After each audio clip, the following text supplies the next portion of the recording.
ઉદાહરણ નંબર 14 હવે આપણે જોઈએ. એમાં રકમ એવી છે કે બે અંકની સંખ્યા છે જેના અંકોનો તફાવત 3 છે. બે અંકની સંખ્યાના અંકોનો તફાવત 3 એટલે એકમનો અંક ને દશકનો અંક એવું બે અંકની સંખ્યામાં આવે. અને બંને અંકોનો તફાવત 3 એટલે કાં તો એકમનો અંક મોટો હશે અથવા તો દશકનો અંક મોટો હશે. અને બંનેની બાદબાકી 3 આપી છે.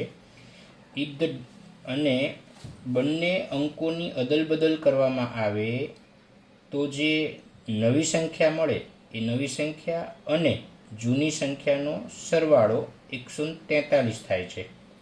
તો જૂની સંખ્યા કઈ એટલે કે મૂળ સંખ્યા કઈ એ આપણે શોધવાનું છે.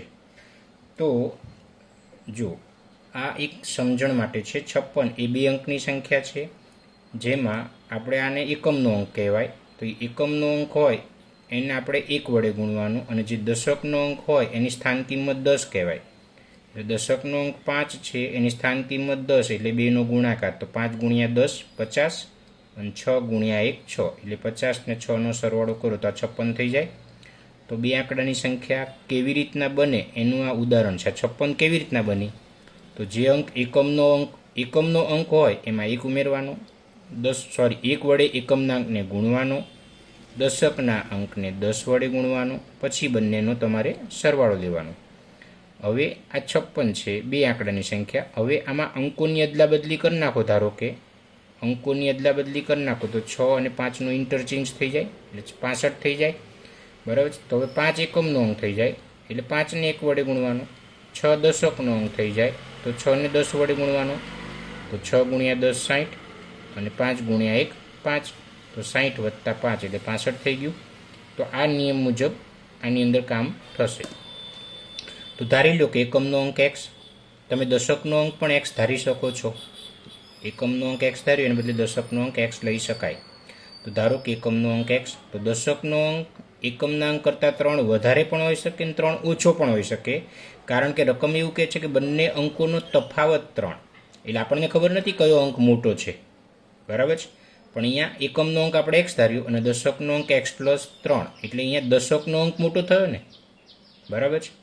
હવે આના પરથી આ એકમનો અંક ને દશકનો અંક છે એના પરથી આપણે બે અંકની સંખ્યા લખીએ છીએ. બરાબર છે. બે અંકની સંખ્યા લખીએ છીએ. તો જ્યાં એકમનો અંક છે x એને 1 વડે ગુણાય અને જ્યાં દશકનો અંક છે x પ્લસ 3 એને આપણે 10 વડે ગુણાય. x એકમનો અંક છે તો એને 1 વડે ગુણાય. x પ્લસ 3 એ દશકનો અંક છે એટલે દશકના અંકને 10 વડે ગુણાય. બરાબર છે. તો 1 અને xનો ગુણાકાર x, 10xને ગુણાય તો 10x, 10 3ને ગુણાય તો 30. તો x ને 10xનો સરવાળો કરો તો અહીંયા x એટલે 1x કહેવાય. અહીંયા 1 આવે. 1 વત્તા 10 એટલે 11x વત્તા 30. તો આ 11x વત્તા 30 છે ને એ બે આંકડાની સંખ્યા થઈ. હવે રકમમાં એવું કહે છે કે બંને અંકોની અદલબદલ કરવાની તો મળતી નવી સંખ્યા. બરાબર છે. તો જે એકમનો અંક હતો અહીંયા જે એકમનો અંક x હતો એ દશકનો થઈ જાય એટલે આ xને હવે 10 વડે ગુણાય. બરાબર છે. જો પહેલાં xને 1 વડે ગુણ્યો તો એને બદલે હવે xને 10 વડે ગુણાય અને x પ્લસ 3ને આપણે 10 વડે ગુણ્યો તો એને બદલે હવે 1 વડે ગુણાય. કેમ? કારણ કે x પ્લસ 3 હવે એકમનો અંક થઈ જશે. તો આ 10x અને x પ્લસ 3 તો 10x વત્તા x એટલે 11x વત્તા 3. તો 11x વત્તા 30 એ બે અંકની મૂળ સંખ્યા થઈ અને 11x વત્તા 3 એ અંકોની અદલાબદલી કર્યા પછી મળતી નવી સંખ્યા થઈ. હવે રકમ એવું કહે છે કે બંને મૂળ સંખ્યા અને જે નવી સંખ્યા એ બંને સંખ્યાનો તમે સરવાળો કરો તો 143 થાય એવું કહે છે આપણને. બંને સંખ્યાનો તમે સરવાળો કરો તો 143 થાય એવું કહે છે. તો મૂળ સંખ્યા છે એની જગ્યાએ 11x વત્તા 30 અને જે નવી સંખ્યા છે એ 11x વત્તા 3. તો આ 11માં 11 ઉમેરો તો 22x થાય. આ 30માં તમે 3 ઉમેરો તો 33 થાય. એના બરાબર 143. તો વત્તા 33ને આપણે આ બાજુ લીધા તો માઇનસ. આ બંનેની બાદબાકી કરી તો 110. 22 ગુણાકારમાંથી ભાગાકારમાં ગયા એટલે 22 પંચા 110 એટલે xની કિંમત થઈ 5. હવે આપણે શોધવાની છે મૂળ સંખ્યા. એટલે મૂળ સંખ્યા કઈ છે? તો મૂળ સંખ્યા એટલા જે બે અંકની સંખ્યા આપણે આજે કર્યું ને 11x વત્તા 30 એ મૂળ સંખ્યા થઈ. ઓકે, તો 11x વત્તા 30, એમાં એક્સની જગ્યાએ આપણે લખીએ છીએ 5 વત્તા 30. ઓકે, તો 11 પંચા 55 અને 30નો સરવાળો 85, એટલે મૂળ સંખ્યા 85 હોય. તો અહીંયા તમે જુઓ 8 એ દશકનો અંક છે અને 5 એ એકમનો અંક છે, એટલે અહીંયા આપણે દશકના અંકને મોટો ગણ્યો છે એટલે 85 આવ્યા. પણ એના બદલે 85 ને બદલે 58 પણ હોઈ શકે કે નહીં? કેમ? કારણ કે આપણને થોડી ખબર છે કે એકમનો અંક મોટો છે કે દશકનો અંક મોટો છે, એટલે 85 પણ લખાય, આન્સર 58 પણ હોઈ શકે. બરાબર છે. હવે ઉદાહરણ 15 છે, એની અંદર એવું કે છે કે અર્જુનની ઉંમર શ્રેયાની ઉંમરથી બમણી છે. કોના બમણા? શ્રેયાની ઉંમરના બમણા. તો જેના બમણા કીધા ને એને એક્સ ધારવાનો, એટલે શ્રેયાની ઉંમર આપણે એક્સ ધારી અને અર્જુનની ઉંમર એનાથી બમણી એટલે 2x. પછી રકમ એવું કહે છે કે 5 વર્ષ પહેલાં તેની ઉંમર, તેની એટલે કોની? અર્જુનની. તો 5 વર્ષ પહેલાં તેની ઉંમર શ્રેયાની ઉંમર કરતાં 3 ગણી છે. બરાબર, તો 5 વર્ષ પહેલાંની વાત છે. તો 5 વર્ષ પહેલાં શ્રેયાની ઉંમર કેટલી? તો એક્સમાંથી 5 બાદ કરવાનો. અને 5 વર્ષ પહેલાં અર્જુનની ઉંમર કેટલી? તો અત્યારની ઉંમર જે 2x છે એમાંથી 5 માઇનસ કરવાનો. એટલે 5 વર્ષ પહેલાં કે એટલે બંનેની ઉંમર 5 ઓછી થઈ જાય, એટલે આમાંથી એ 5 માઇનસ થાય, આ 2xમાંથી એ 5 માઇનસ થાય. બરાબર છે. પછી એવું કહે છે કે અર્જુનની ઉંમર શ્રેયાની ઉંમરથી 3 ગણી. કોના 3 ગણા કીધા? શ્રેયાની ઉંમરના 3 ગણા. તો જે શ્રેયાની ઉંમર છે x - 5 એ શ્રેયાની ઉંમરના 3 ગણા કીધા. બરાબર છે. કોના કરતાં 3 ગણું છે?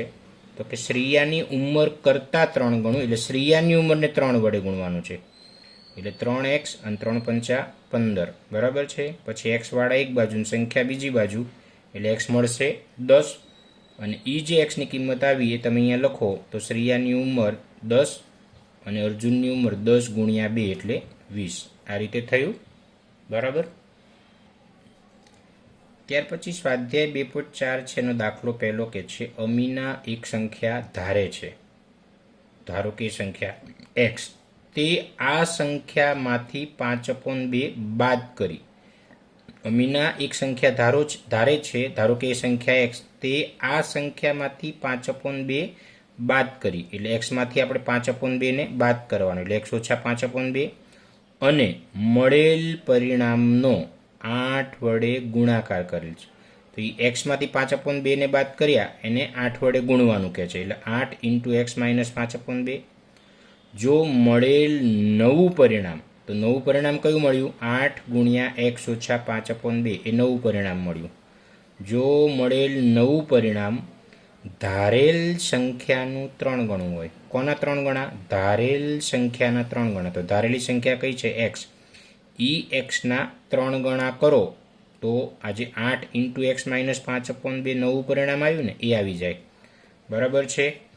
ત્યાર પછી તમારે આ જે રકમ આવી ગઈ, હવે તમે શું કરી શકો? 8 આને ગુણી નાખો, તો 8 ગુણ્યા x એટલે 8x. હવે 8 છે આ કૌંસને ગુણાય તો 8 પંચા 40, 2 તો નીચે જ આવશે. આ 8 ફક્ત અંશને ગુણાશે, 2 એમને 8ની જોડે 2 નહીં ગુણાય. બરાબર 3x. હવે આ 40ને તમે 2 વડે ભાગશો તો કેટલા આવશે? 20 આવશે. તો આમાંથી જે x મળે એ તમારો આન્સર. ત્યાર પછી બીજા દાખલામાં શું કહે છે? બે ધન સંખ્યાઓમાં, બંને ધન સંખ્યા છે, એમાં પહેલી સંખ્યા બીજી સંખ્યા કરતાં 5 ગણી છે. કોના કરતાં 5 ગણી? તો કર્તાની આગળ જે છે ને એને x ધારવાનો. તો કર્તાની આગળ બીજી સંખ્યા છે એટલે બીજી સંખ્યાના 5 ગણા, એટલે બીજી સંખ્યા x લ્યો. તો પહેલી સંખ્યા કઈ?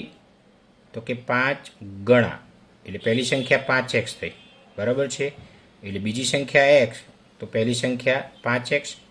પછી શું કે દરેક સંખ્યામાં 21 ઉમેરતા, દરેક સંખ્યામાં આપણે 21 ઉમેરવાના છે. એટલે જે x ધાર્યો તો એમાં 21 ઉમેરો તો x + 21, અને પહેલી ધન સંખ્યા 5x છે એમાંય 21 ઉમેરો તો 5x + 21 થાય. ઓકે.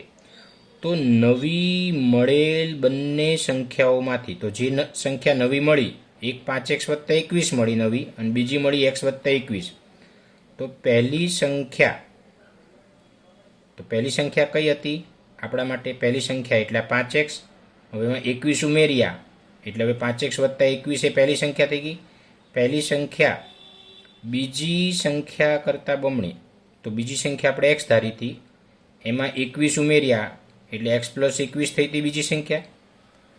તો પહેલી સંખ્યા એટલે 5x વત્તા 21, બીજી સંખ્યા કરતાં બમણી. કોના બમણા? કરતાની આગળ શું છે? બીજી સંખ્યાના બમણા. એટલે બીજી સંખ્યાને 2 વડે ગુણવાનું. તો બીજી સંખ્યા x વત્તા 21 છે ને, એ x વત્તા 21ને તમે 2 વડે ગુણો તો આ 5x વત્તા 21 આવી જાય. તો આ 2 x નહીં ગુણાય, 2 21 નહીં ગુણાય, એટલે 2x ને 21 દુ 42. પછી આમાંથી તમારે xની કિંમત શોધી લેવાની. એ જે xની કિંમત આવે એ અહીંયા લખો એટલે બીજી સંખ્યા મળી. એ જે xની કિંમત આવે એ અહીંયા લખો અને એને 5 વડે ગુણો એટલે તમને પહેલી સંખ્યા મળી જશે. હવે આપણે ત્રીજો દાખલો જોઈએ. 2 અંકની સંખ્યા. તો 2 અંકની સંખ્યા હોય તો એમાં એકમનો અંક અને દશકનો અંક આવે. એમાં એકમના અંકને 1 વડે ગુણાય, દશકના અંકને 10 વડે ગુણાય. આ બેઝિક નિયમ યાદ રાખવાનો. 2 અંકની સંખ્યાના અંકોનો સરવાળો 9 છે. કોનો સરવાળો 9 છે? અંકોનો સરવાળો 9, બરાબર છે. એટલે એકમનો અંક અને દશકનો અંક એનો સરવાળો 9 આવું તમને આપ્યું છે રકમમાં. તો એમાં આપણે એકમનો અંક x ધાર્યો. હવે એવું જરૂરી નથી કે આપણે એકમના અંકને જ x ધારીએ, દશકનો અંક પણ x લઈ શકાય ખરી. તો આપણે એકમનો અંક x લીધો છે પ્લસ દશકનો અંક બરાબર 9. હવે આ x વત્તા છે, નામ લઈ જાવ તો ઓછા, એટલે દશકનો અંક કેટલો થયો? તો કે 9 ઓછા x. એટલે એકમનો અંક કયો આવ્યો? x. અને દશકનો અંક કયો આવ્યો? 9 ઓછા x. તો જ્યારે એકમનો અંક દશકનો અંક મળી જાય ને એના પરથી 2 આંકડાની સંખ્યા મળે, જેને મૂળ સંખ્યા કહેવાય. તો આપણે શું વાત કરીએ હમણાં? મેં એકમના અંકને 1 વડે ગુણાય, તો એકમનો અંક x છે એને 1 વડે ગુણીશું. અને જે આ દશકનો અંક હોય એને 10 વડે ગુણાય, તો 9 ઓછા x એ દશકનો અંક છે એને 10 વડે ગુણીશું. તો 10 9ને ગુણાય તો 90, 10 x ને ગુણાય તો 10x, બરાબર છે. તો આ 90 એમને પણ x ઓછા 10x, તો 1 ઓછા 10 એટલે ઓછા 9 થાય, એટલે ઓછા 9x. તો આ થઈ તમારી મૂળ સંખ્યા થઈ, બરાબર છે. આગળ વાંચીએ. જો અંકોની અદલા બદલી કરતાં મળેલ નવી સંખ્યા, એટલે આપણે અંકોની અદલા બદલી કરવાની છે અને જે નવી સંખ્યા મળે એની વાત કરવાની કીધી. તો અંકોની અદલા બદલી કરતાં મળતી નવી સંખ્યા, તો જે એકમનો અંક હતો એટલે જેને તમે 1 વડે ગુણ્યો એને હવે 10 વડે ગુણવાનો. તો અહીંયા x છે એ એકમનો અંક હતો એટલે એને અહીંયા 1 વડે ગુણ્યો હતો, એને બદલે હવે આપણે 10 વડે ગુણીશું. તો જો xને હવે 10 વડે, અને 9 ઓછા x એ દશકનો અંક હતો એ હવે એકમનો અંક થઈ જશે. એટલે જેને આપણે 10 વડે ગુણ્યો એને હવે આપણે 1 વડે ગુણીશું. તો 9 ઓછા x છે એને 1 વડે ગુણીશું. તો આ 10x અને આ 9 ઓછા x, તો 10x ઓછા 1x, તો 10માંથી 1 જાય 9x અને વત્તા 9. તો આ થઈ તમારી નવી સંખ્યા 9x વત્તા 9, અને આ 90 ઓછા 9x એ શું થઈ? આપણી મૂળ સંખ્યા થઈ. પછી રકમ શું કહે છે?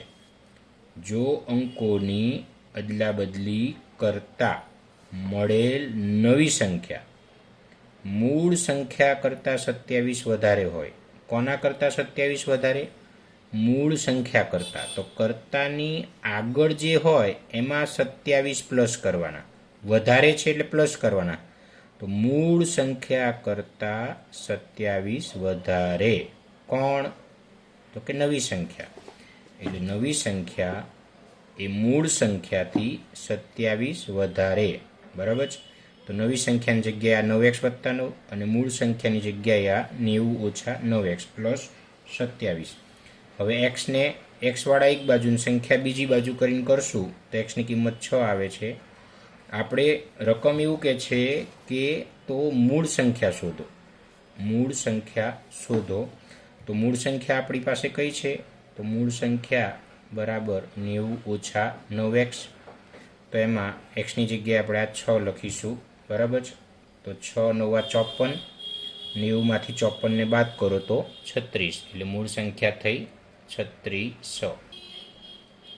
હવે ચોથા દાખલામાં 2 અંકની સંખ્યા, તો 2 અંકની સંખ્યા કે એટલે એમાં એકમનો અંક દશકનો અંક આવશે.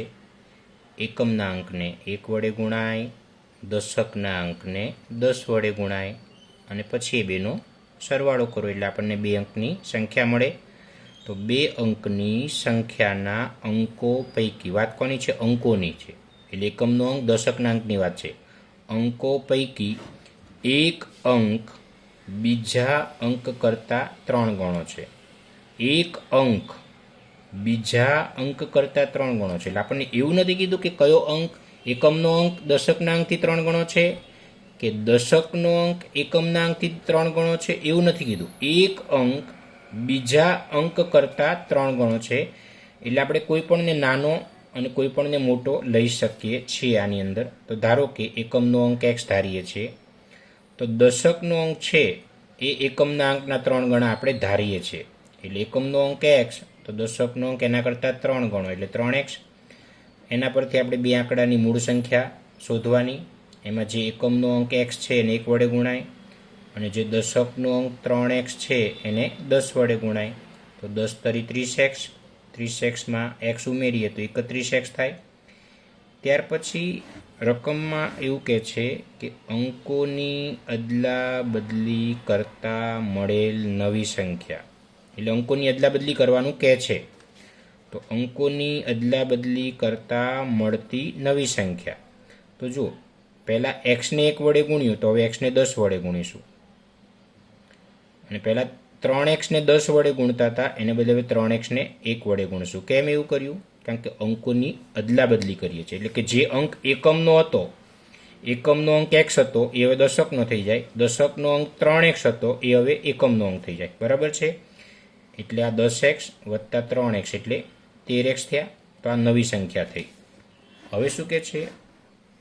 નવી સંખ્યાને મૂળ સંખ્યામાં ઉમેરતા 88 મળે.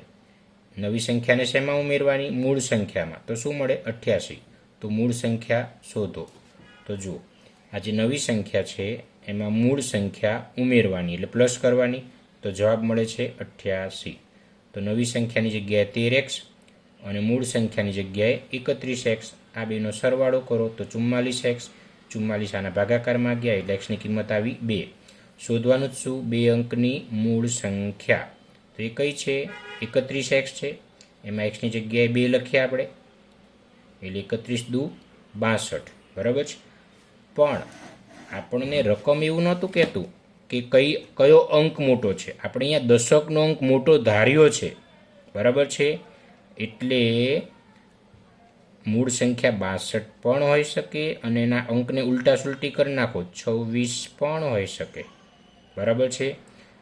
તો આ 2 ને 3 વડે ગુણો તો 6 થાય. એટલે આમાં દશકનો અંક 3 ગણો થયો અને આમાં 2 ને 3 વડે ગુણીશું ત્યારે 6 થશે. એટલે આમાં એકમનો અંક 3 ગણો થયો. બરાબર છે? એટલે જવાબ 62 અથવા તો 26 આવે. હવે 5મા દાખલાની અંદર સરોજની માતાની હાલની ઉંમર. સરોજની હાલની ઉંમર કરતાં 6 ગણી છે. તમે નાનું કોણ હોય? સરોજ. તો સરોજની હાલની ઉંમર x ધારવાનું. જે નાનું હોય, જેની ઉંમર ઊંચી હોય એને x ધારીશું આપણે. તો સરોજની હાલની ઉંમર x એના કરતાં 6 ગણી. કરતાની આગળ શું છે? તો કે સરોજની ઉંમર. એટલે તમારે સરોજની ઉંમરના 6 ગણા કરવાના. એટલે સરોજની ઉંમર x તો એની માતાની ઉંમર 6 ગણી એટલે 6x. એટલે માતાની ઉંમર 6x થાય હાલની ઉંમર. 5 વર્ષ પછી, હવે 5 વર્ષ પછી બંનેની ઉંમર 5 વધશે. બરાબર છે? એટલે સરોજની ઉંમર x હતી તો હવે x + 5 થશે. બરાબર છે? અને માતાની, જો અહીંયા એક ફેરફાર છે, ધ્યાન આપજો. 5 વર્ષ પછી સરોજની ઉંમર, એટલે સરોજની ઉંમર 5 વર્ષ પછી કહે છે. તો સરોજની ઉંમર x હતી તો 5 વર્ષ પછી એની ઉંમર x + 5 થાય. તેની માતાની હાલની ઉંમર કરતાં ત્રીજા ભાગની, કોના અહીંયા માતાની હાલની ઉંમરનો ત્રીજો ભાગ કે છે. તો માતાની હાલની ઉંમર કેટલી હતી? 6x. તો એનો ત્રીજો ભાગ. બરાબર છે. તો જુઓ, 5 વર્ષ પછી સરોજની ઉંમર, માતાની હાલની ઉંમરનો ત્રીજો ભાગ. તો માતાની હાલની ઉંમર તો 6x આપણે લીધી હતી ને, એ 6x ને 3 વડે ભાગો તો સરોજની 5 વર્ષ પછીની ઉંમર આવે, એટલે x + 5 બરાબર 6x ભાગ્યા 3. બરાબર છે. એટલે 3 દુ 6x. એટલે આના પરથી તમને x મળશે. એ જે એક્સની કિંમત આવે એ અહીંયા લખો એટલે સરોજની ઉંમર મળે. એક્સની જગ્યાએ અહીંયા સંખ્યા લખો તો એનો 6 વડે ગુણાકાર કરો તો એની માતાની હાલની ઉંમર આવી જશે. છઠ્ઠો દાખલો, મહુલી ગામમાં જમીનનો એક સાંકડો લંબચોરસ ટુકડો શાળા બનાવવા માટે ફાળવેલ છે. એટલે વાત લંબચોરસ ટુકડાની છે. પ્લોટની લંબાઈ અને પહોળાઈનો ગુણોત્તર 11:4 છે. જો આ પ્લોટની ફરતે વાડ બનાવવા માટે પ્લોટની આજુબાજુ વાડ બનાવવાની છે તો ગ્રામ પંચાયતને ₹100 પ્રતિ મીટરના દરે, ₹100 પ્રતિ મીટર એટલે 1 મીટરના 100 રૂપિયા આપવાના, એ લેખે ₹75,000 ખર્ચ કરવો પડે છે. તો પ્લોટની લંબાઈ અને પહોળાઈ શોધો. લંબાઈ અને પહોળાઈ શોધો. તો અહીંયા જેમ નિશાની એક જ વાર આપી છે. તો જુઓ, એટલે પહેલાં અહીંયા લંબાઈ કીધું છે અને પહેલાં અહીંયા 11 કીધું છે. એનો મતલબ લંબાઈ કેટલી? તો કે 11x. જેમ આવે છે ને એટલે x ધારીશું. પહેલાં લંબાઈ છે અને અહીંયા પહેલાં 11 છે, લંબાઈ 11x. પછી પહોળાઈ છે અને અહીંયા પછી 4 છે, એટલે પહોળાઈ બરાબર 4x. બરાબર છે. તો લંબાઈ બરાબર 11x અને પહોળાઈ બરાબર 4x. પછી એની આજુબાજુ શું બનાવવાનું છે? વાડ બનાવવાની છે. તો એની આજુબાજુ જે ક્રિયા કરીએ ને એને પરિમિતિ કહેવાય. વાડ બનાવવાનું કે ફેન્સિંગ કરવાનું કે એનો મતલબ વાડ બનાવી, દિવાલ બનાવવાનું કે એનો મતલબ પરિમિતિ. પણ ખેતરને ખેડવાનું કે એટલે અંદરના ભાગની જો વાત આવે તો એ ક્ષેત્રફળ થયું. બરાબર છે. પણ અહીંયા વાડ કરવાનો ખર્ચ આપ્યો જ ₹100 પ્રતિ મીટર. એટલે કે જો 100 રૂપિયા તમે ખર્ચ કરો તો 1 મીટર વાડ બને. એમ અહીંયા ટોટલ ખર્ચો કેટલો થયો? 75,000. એટલે 100 રૂપિયાના ખર્ચે 1 મીટર વાડ બની તો 75,000 રૂપિયાના ખર્ચે કેટલી વાડ બને? તો જો ખર્ચ 2 વખત આપ્યો છે. જે 2 વખત આપ્યું હોય ને એ ડાબી બાજુ લેવાય, જે 2 વખત આપ્યું હોય એ ડાબી બાજુ લેવાય. બરાબર છે. એ ખાસ તમને યાદ રાખજો. તો અહીંયા આગળ પહેલાં લંબાઈ છે તો 11x, પછી પહોળાઈ છે તો પહોળાઈ 4x. બરાબર છે. ઓકે. હવે અહીંયા પ્રતિ મીટર કીધું છે. પ્રતિ મીટર કીધું છે એનો મતલબ આ લંબાઈ ને પહોળાઈનો એકમ મીટર થયો, એટલે આ મીટર લખવાનો. હવે રકમમાં એવું કહે છે કે 100 રૂપિયાના ખર્ચે બનતી વાડ કેટલી? 1 મીટર. તો 75,000 રૂપિયાના ખર્ચે બનતી વાડ કેટલી? એટલે 75,000 ગુણ્યા 1/100 એટલે 750 મીટર વાડ બની. બરાબર છે. હવે એ વાડ એટલે પરિમિતિ થઈ, લંબચોરસ વાડની પરિમિતિ બરાબર 2 લંબાઈ વત્તા પહોળાઈ. લંબચોરસની પરિમિતિ બરાબર 2 લંબાઈ વત્તા પહોળાઈ. તો પરિમિતિ તો આવી ગઈ 750 મીટર. એમાં લંબાઈ છે એની જગ્યાએ આ 11x અને પહોળાઈ છે એની જગ્યાએ 4x. એ 11xમાં 4x ઉમેરો તો 15x થાય. 15 દુ 30x થાય. એ 30 આના ભાગાકારમાં જાય એટલે xની કિંમત આવી 25. તો લંબાઈ કેટલી છે? તો કે 11x. એમાં 11 ના 11, xની જગ્યાએ 25. તો 25 ને 11નો ગુણાકાર કેટલો થાય? 275. અને અહીંયા x પહોળાઈ કેટલી? 4x. એમાં xની જગ્યાએ 25 લખો તો 25 ચોક 100. ઓકે. હવે કોઈપણ સંખ્યાને 11 વડે ગુણવાનો એક નિયમ છે. કોઈપણ સંખ્યાને 11 વડે ગુણવાનો એક સહેલો નિયમ છે. તો ધ્યાન આપજો, આ 25 છે. બરાબર છે. આપણે આને 11 વડે ગુણવું છે. તો આ બંને અંકનો સરવાળો કેટલો થાય? 2 ને 5નો સરવાળો 7 થાય. તો એ વચ્ચે લખી નાખો. તો 275 એનો ગુણાકાર થઈ ગયો. હવે 23 છે એને આપણે 11 વડે ગુણવો છે. 23ને કેટલા વડે ગુણવું છે? 11 વડે. તો 2 ને 3નો સરવાળો કેટલો થાય? 5. એ 2 ને 3ની વચ્ચે લખી નાખો. તો 253 એ 25 ગુણ્યા 11 થયું. હવે ત્યાર પછી 58 છે. ઓકે, 58ને આપણે 11 વડે ગુણવો છે. તો 5 અને 8નો સરવાળો કેટલો થાય? 13. તો 13નો તગડો લખવાનો અને વધી 1. તો 5 ને 1 6, એટલે 638 થયો. ઓકે, ત્યાર પછી 79 છે. આને આપણે 11 વડે ગુણવું છે. તો 7 અને 9નો સરવાળો, તો 9 7 16નો છગડો વધી 1. તો 7માં 1 ઉમેરીએ શું થઈ જાય? 8. એટલે 8 6 9, એટલે 869. પછી આપણે 42 છે, એને 11 વડે ગુણવું છે. તો 4 અને 2નો સરવાળો કેટલો થાય? 6, એટલે 462 એ એનો જવાબ થયો. 53 છે, એને 11 વડે ગુણવો છે. તો 5 ને 3નો સરવાળો કેટલો થાય? 8, એ વચ્ચે લખી નાખ્યો. તો 583, એ 53 ગુણ્યા 11 થયું. હવે આ ઇમ્પોર્ટન્ટ દાખલો છે, સમજવા જેવો છે.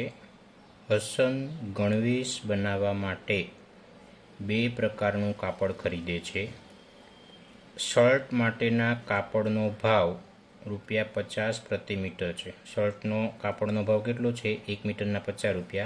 તથા પાટલુનના કાપડનો ભાવ ₹90 પ્રતિ મીટર. એટલે પાટલુનમાં 1 મીટરના ₹90 તમારા કાપડનો ભાવ છે. શર્ટના પ્રત્યેક 3 મીટર કાપડ માટે તે પાટલુનનું 2 મીટર કાપડ ખરીદે છે. એટલે જો 3 મીટર શર્ટનું કાપડ જોઈએ તો 2 મીટર પાટલુનનું કાપડ ખરીદવાનું છે. એ રીતનું વાત છે આમાં. આ કાપડને અનુક્રમે 12% અને 10% નફા સાથે વેચે છે.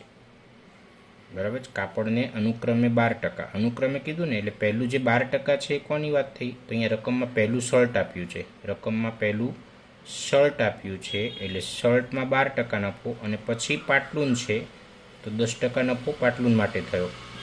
તેને કુલ 36,600 મળે છે. શર્ટ પેન્ટ બધું ટોટલ બધું કાપડ વેચ્યું, એમાં એને 36,600 મળ્યા. તો તેણે પાટલુન માટે કેટલું કાપડ ખરીદ્યું હશે? પાટલુન માટે કેટલું કાપડ ખરીદ્યું એ આપણે શોધવાનું છે. તો અહીંયા શું કહે છે કે શર્ટના દરેક 3 મીટર કાપડ માટે પાટલુનનું 2 મીટર કાપડ ખરીદે છે. બરાબર છે? એટલે આ એક ગુણોત્તરની વાત થઈ. એટલે હસને શર્ટના દર 3 મીટરે પાટલુનનું 2 મીટર કાપડ ખરીદ્યું, એટલે ગુણોત્તર કહેવાય. એટલે શર્ટના અને પાટલુનના કાપડની ખરીદીનો ગુણોત્તર 3:2 થયો. એનો મતલબ શર્ટનું કાપડ 3x અને પાટલુનના કાપડની ખરીદી કેટલી થઈ? 2x. તો ધારો કે હસને 3x શર્ટનું કાપડ અને 2x પાટલુનનું કાપડ ખરીદ્યું. હવે પાટલુનના કાપડની ખરીદ કિંમત કેટલી થઈ? તો જો રકમ શું કહે છે? પાટલુનના કાપડનો ભાવ ₹90 પ્રતિ મીટર, એટલે 1 મીટરના ₹90 પાટલુનનો ભાવ. તો 1 મીટરના ₹90, તો પાટલુન એણે કેટલું ખરીદ્યું છે? 2x મીટર પાટલુનનું કાપડ ખરીદ્યું. તો 1 મીટરના ₹90, તો 2x મીટરના કેટલા? એટલે 2x ગુણ્યા 90, એટલે 180x રૂપિયાનું પાટલુનનું કાપડ ખરીદ્યું. ત્યાર પછી શર્ટના કાપડની ખરીદ કિંમત. તો શર્ટનું કાપડ કેટલું ખરીદ્યું? 3x metre. બરાબર છે? હવે ₹50 ભાવ છે. જુઓ, શર્ટ માટેના કાપડનો ભાવ ₹50 પ્રતિ મીટર, એટલે 1 મીટરના ₹50 શર્ટના આપવાના. બરાબર છે? તો 3x મીટર કાપડ લીધું, તો 3x ગુણ્યા 50, એટલે 150x એ શર્ટના કાપડની ખરીદ કિંમત થઈ. પછી શું કહે છે? તે આ કાપડને અનુક્રમે 12% અને 10% નફા સાથે વેચે છે. તો 12% એ કોની વાત થઈ? પહેલાં વાત હતી શર્ટની, એટલે 12% નફો શર્ટમાં અને 10% નફો પાટલુનમાં લે છે. બરાબર છે? તો જો પાટલુનનું કાપડ 10% નફાથી વેચે છે, તો 10% નફાનો મતલબ શું? 100 રૂપિયા મૂળ કિંમત હોય તો એ વસ્તુની વેચાણ કિંમત 110 થાય. નફો કે એટલે મૂળ કિંમતમાં 10 ઉમેરવાના. એટલે ધારો કે 100 રૂપિયા મૂળ કિંમત હોય તો 110 રૂપિયા એની વેચાણ કિંમત થઈ. પણ રકમની અંદર વેચાણ કિંમત આપી છે આપણી, ખરીદ કિંમત છે આપણી પાસે. પાટલુનની ખરીદ કિંમત કેટલી છે? 180x, બરાબર છે. તો 100 રૂપિયાની ખરીદ કિંમત 110 વેચાણ કિંમત, તો 180x ખરીદ કિંમતે વેચાણ કિંમત કેટલી? એટલે આ બેનો ગુણાકાર છેદમાં 100. એટલે આપણે આ ક્રિયા કરીશું, 0 0 આ 0 0 ઉડી જાય તો 18 ગુણ્યા 11 એટલે 198x એ પાટલુનના કાપડની વેચાણ કિંમત આવી. હવે શર્ટનું જોઈએ. શર્ટમાં કેટલા ટકા નફો કીધો છે? તો શર્ટનો નફો 12% છે. શર્ટનું કાપડ 12% નફાથી વેચે છે. એનો મતલબ શું? 12% નફો એટલે શું?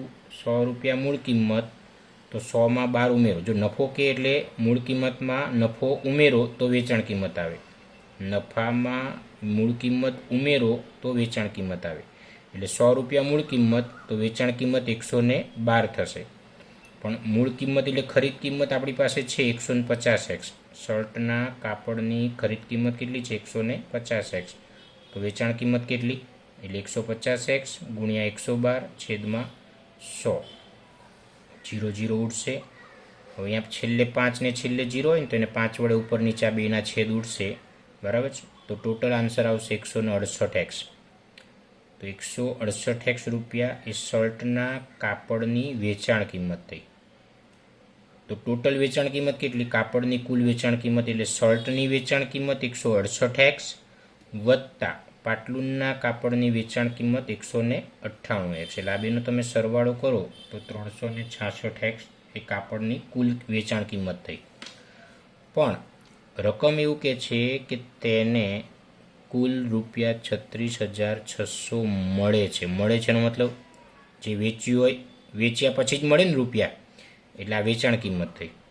તો રકમમાં વેચાણ કિંમત 36,600 છે અને આપણે અહીંયા વેચાણ કિંમત કઈ આવી? 366x. એટલે આ વેચાણ કિંમતના આ વેચાણ કિંમત કેવી હોય? સરખી હોય, બરાબર. એટલે હવે આ 366 આના ગુણાકારમાં છે ને, અહીંયાના ભાગાકારમાં આવી જાય એટલે x બરાબર 100 આવશે. x બરાબર 100. તો આપણે શોધવાનું શું? તેણે પાટલુન માટે કેટલું કાપડ ખરીદ્યું? તો પાટલુન માટે એણે કેટલું કાપડ ખરીદ્યું હતું? 2x મીટર પાટલુનનું કાપડ ખરીદ્યું હતું. તો એક્સની જગ્યાએ 100 લખો તો 100 ગુણ્યા 2 એટલે 200. એટલે પાટલુન 200 મીટર એણે કાપડ.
હવે છઠ્ઠો દાખલો જે છે એમાં શું કહે છે, હરી અને હેરીની હાલની ઉંમરનો ગુણોત્તર 5:7 છે. 4 વર્ષ પછી તેમની ઉંમરનો ગુણોત્તર 3:4 હશે, તો તેમની હાલની ઉંમર શોધો. એટલે અહીંયા ગુણોત્તર કેટલી વાર આવ્યો? એક વાર, અને આ બીજી વાર 2 વાર આવ્યો. તો 2 વાર જ્યારે ગુણોત્તર આવશે ત્યારે પહેલી વારમાં એક્સ ધારવાનો. આ પહેલો ગુણોત્તર એક્સ માટે. તો જો અહીંયા પહેલાં શું લખ્યું છે રકમમાં? હરી. રકમમાં પહેલાં શું લખ્યું છે? રકમમાં પહેલાં હરી છે, અને અહીંયા પહેલાં શું છે? 5. એટલે હરીની હાલની ઉંમર કેટલી? તો કે 5x વર્ષ. પછી સેકન્ડ નંબર પર હેરી છે, અને અહીંયા સેકન્ડ નંબર પર 7 છે. એટલે હેરીની હાલની ઉંમર 7x વર્ષ થાય. બરાબર છે? હરીની હાલની ઉંમર 5x વર્ષ થાય અને હેરીની હાલની ઉંમર 7x વર્ષ થશે. ઓકે. પછી શું કહે છે? 4 વર્ષ પછી તેમની ઉંમર. તો 4 વર્ષ પછી બંનેની ઉંમર 4 વધે. તો જુઓ અહીંયા આગળ 4 વર્ષ પછી હરીની ઉંમર. તો જો અહીંયા હરીની ઉંમર 5x હતી, એનામાં 4 ઉમેર્યા એટલે 5x + 4. અને હેરીની ઉંમર અહીંયા 7x હતું, એમાં આપણે 4 ઉમેર્યા તો 7x + 4 એ હેરીની ઉંમર થઈ. બરાબર છે? હવે રકમમાં એવું કહે છે કે એમની ઉંમરનો ગુણોત્તર 3:4. ગુણોત્તર કેટલો છે? 3:4. તો પહેલાં જે લખ્યું હોય ને એ અંશ, અને રકમમાં જો પહેલાં હરી હતું, પહેલાં શું હતું? હરી હતું. તો આ જે હરીની ઉંમર જે છે ને 5x + 4 એ અંશમાં, અને પછી રકમમાં હેરી છે તો 7x + 4 છેદમાં આવશે. એટલે 5x + 4 અંશમાં, નીચે 7x + 4, અને એનો ગુણોત્તર આપ્યો છે જુઓ 3:4 એટલે 3/4.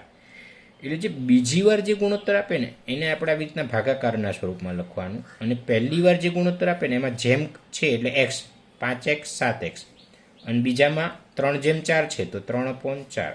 તો હવે આપણે ચોકડી ગુણાકાર કરીને દાખલો આગળ ગણીશું. ત્યાર પછી આપણે આ 7મો દાખલો જોઈએ. એક અપૂર્ણાંકનો છેદ, અપૂર્ણાંક હોય તો એમાં અંશને છેદ બંને આવે. તો એક અપૂર્ણાંકનો છેદ તેના અંશ કરતાં 8 વધારે. તો કર્તાની આગળ શું છે? અંશ.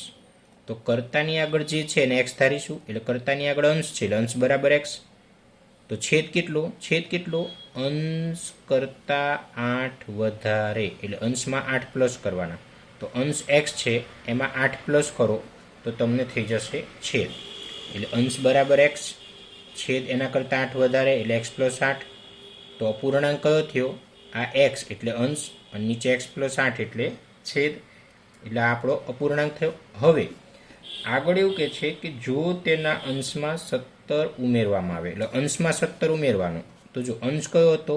x, એમાં 17 ઉમેરો તો x + 17 એ નવો અંશ, અને છેદમાંથી 1 બાદ કરવામાં આવે એટલે છેદમાં 1 માઇનસ કરો. તો જો પહેલાં છેદ કેટલો હતો? x + 8, એમાંથી 1 માઇનસ કરો એટલે x, 8માંથી 1 માઇનસ થાય 7, એટલે નવો છેદ શું થયો? x + 7. તો હવે નવો અપૂર્ણાંક કયો થયો? તો x + 7 અંશ, x + 7 છેદમાં આવશે, અને રકમ એવું કહે છે તો મળતો નવો અપૂર્ણાંક 3/2 છે. નવો અપૂર્ણાંક કયો છે? 3/2. એટલે જ્યાં નવો અપૂર્ણાંક છે એની કિંમત 3/2.